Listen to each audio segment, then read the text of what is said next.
I come to you this evening with a plan, an idea, as a statesman in need of your vote. I will introduce myself, and to introduce myself, I will say, first of all, that I recently read Moby Dick, and as such, you can call me Ross, male, 35 years old, 5'10", with blonde hair and blue eyes. I was born in Edinburgh in a hospital that no longer exists. I write poetry and prose, but probably more of the latter.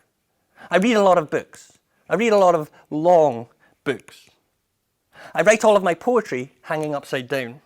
I love to say, idea for a poetry show, and then not do the poetry show. I love going to open mics and poetry slams.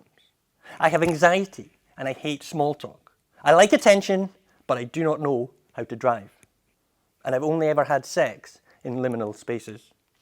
Instead of holidays and thank you and poems, I say hollybobs and thankingtons and poemy boo-boos.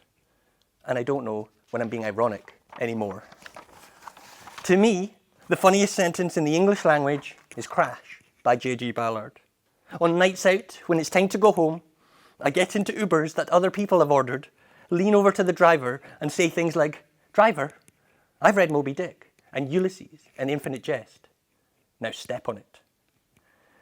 I come to you with a plan, and it will begin with extensive rewilding. First, we will rewild all of the golf courses. Then we will rewild all of the police stations. And then we will rewild Dundee.